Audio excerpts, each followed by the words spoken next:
Are getting better, but the cuts won't stop. That was the Chancellor's message today as he spelt out the state of the British economy. Here in the West, companies welcomed measures to keep their tax bills down, but unions have condemned the plan to raise the state pension age to 70. Our business correspondent Dave Harvey spent the day at a packaging firm in Wiltshire.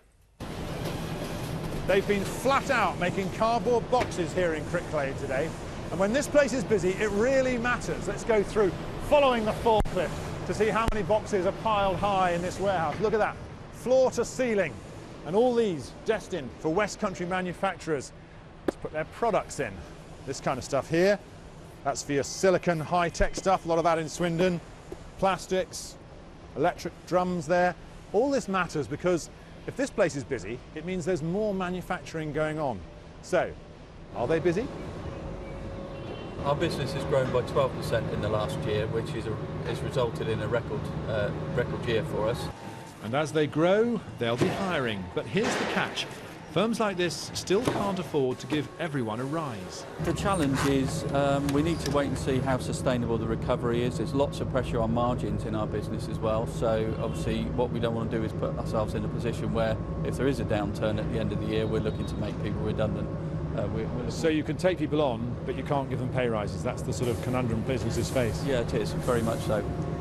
And as they worked away on the line today, staff learned from Mr. Osbourne they'll be toiling away until they're 70.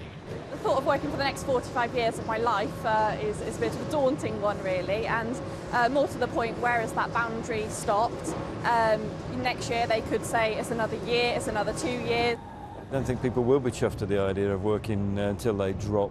Actually, I thought there was a promise made a long time ago that technology and advancement in science would mean that we would have less time at work and more in time to enjoy it. We are a rich nation that can afford not to force people to work until they're 69, 70. It's not just workers feeling the squeeze. There is, I'm told, also a cost of doing business crisis.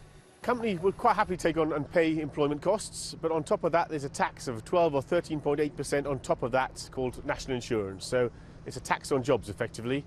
Rent, companies are happy to pay rent for their offices or factories, but then they have to pay rates on top, which can be extortionate these days. So these are costs that are just standing costs of running business before you kind of sell anything or make anything. There was some help on national insurance today. Employ somebody under 21, companies will pay no national insurance. And that expected 3.2% rise in business rates is only going to be 2% instead. And the planned rise in fuel duty has been scrapped altogether. It's not so much a load of good news as an absence of bad.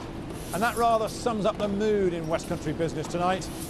It's not great, but at least it's not as bad as it was. Dave Harvey, BBC Points West in Cricklade. Thieves have stolen over 70